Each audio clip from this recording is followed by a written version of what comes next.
So sausage and mash, but I'm going to put a little bit of spin on it, make it a little bit more sexy, a bit more interesting. And we're going to do a sausage casserole styley. So we've got loads of beautiful ingredients here. Some butter beans for a little bit of a stewy vibe, mixed herbs. Let's just get involved. So first job, I need to get these sausages sealed off. We can do all this in one pan. A little bit of oil in the pan, not too much because the sausages have got quite a high fat content. Sausages go into the pan, so you want to use a nice deep saute pan. So, nice and brown. And like most things, if it's going to be a casserole, it's going to be cooked in sauce or braised or one-potted. You can afford to go a little bit further with the caramelisation and the sealing. It's just going to add to a deeper depth of flavour to the sauce at the end. So just give them a check. Nice and brown. Take the sausages out when they're brown. That was quick. And then we want to slice our onions nice and thin and bacon into lardons and get that fried down. So I'll put the bacon in first and then we can cook the onions in the bacon fat, which will be absolutely delicious. You can buy them in lardons, but it's just cheaper to get packs of streaky bacon. But just get the supermarket own brand ones, because for what we're using it for, you don't have to be all fancy. But just break all that up, get that nice and brown. So while that's cooking, I'm going to peel my onions. We probably don't need to use all these. So you can see there that we've rendered down all that fat. So I'm just going to remove that. You don't have to, but I just don't want it to caramelise anymore. So we've literally now just got to wait for these to come down. Coat them in all that fat. I've got a tip for you when you're cooking onions or chopping onions that make you cry. If you stick your tongue out, the vapour goes to your tongue first. So you have to cook your onions like this. It definitely doesn't work. Come back in 5 minutes. So, onions caramelised nicely, coming down. I've got some garlic here. I'm just going to chop it really nice and fine. That goes in. I'll do another one as well. That goes in. And then just give that a bit of a tickle. Fold all that in. Right, now we're going to go in with some bits and pieces. So I've got some dried mixed herbs, oregano, basil, thyme, rosemary. That goes in. Bit of flavour flav. Some crushed chilies for a bit of warmth. Cayenne pepper for the same reason.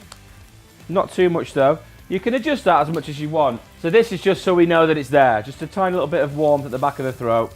It smells beautiful. You can actually smell that heat. A little bit of tomato puree. And what do we do with tomato puree before we add anything else, Patrick? Yeah, we cook it out. And why do we cook it out, Patrick? So you don't have that sort of harsh raw tomato. Because tomatoes are sweet, right? Tomatoes is a nice sweet flavour, and this is going to give us the base for our sausage casserole. Then we go in with a bit of Worcester sauce, a little jib jab, a little bit of brown sugar for sweetness,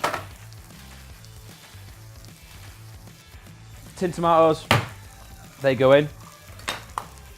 And you can see now, it's starting to look luxurious and delicious.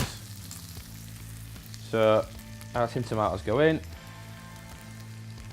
And then just a little tip for you, if you've got any excess little tomatoes in there that you want to get out. I've got some chicken stock here. So, pour your chicken stock into the tin. So, incorporate all that. And now, it's starting to come together now, that beautiful sauce. So we've built it up. Bacon fat at the start, and we've got our onions in, softened them down, so there's a natural sweetness. Garlic, spices, herbs, it's all coming together really nicely. Tomatoes for a sweetness and a richness. Then we've got some dark chicken stock. That goes in. Ooh, and that just stops the cooking process because it cools it down. So now we can add our sausages back into the pan. And by the time all these are in, they'll be submerged fully in that sauce. And this is something, you know, one pot, stick it on the stove. It takes 15 minutes to get going. Just forget about it till your sausages are cooked, and sausages don't take long to cook. Bacon, that goes in. So we'll get all that lovely extra bacon fat and sausage fat that's dribbled out of there while we've been making our sauce. And if you feel that you want to add some more stock in there, then do it. There's no right or wrong way to do this. As with a lot of the recipes that we post, you know, apart from the pastry stuff, there's no right or wrong way. Just do it to your palate. If you're not confident, do it to my palate and evolve it when you get better. I'm literally going to leave that for about 25 minutes. I've got some butter beans here that I'm going to wash off, stir through so it'll come down and be nice and thick. And we'll serve it with some mashed potatoes, be absolutely delicious. Sausage casserole's been bubbling away for about 25 minutes and they are cooked perfect. Let's have a little taste for seasoning. Oh, it's beautiful and rich. So, and it's got, remember we put the cayenne and the chilies in? It's got a little bit of a kick to it as well. So, I've got some butter beans here. You can use chickpeas. Don't use kidney beans because they are the devil's work. Butter beans probably the best, but if you can't get hold of them, mixed beans, it's totally fine. So they're in a horrible brine. So we want to drain these off and just give them a little tickle under some water just to get rid of all that saltiness. Spent all that time making that delicious casserole. You don't want it to be over seasoned. Cool, so literally stir them in. Allow that to come back up to temperature. In the meantime, get your mashed potato. The recipe for mashed potatoes on cranble.com, and that might seem a bit daft to have a recipe for mashed potatoes, but mine is totally better than yours. So you should try it out. So we'll just warm that up. I don't like cold plates. This one's cold. Heat that plate up. Cooking for your mates and that and your family. Don't give them food on cold plates. Don't be that guy. Right, done. Heat off. Bowl. It's really not cold anymore. Right, so remove that from the heat.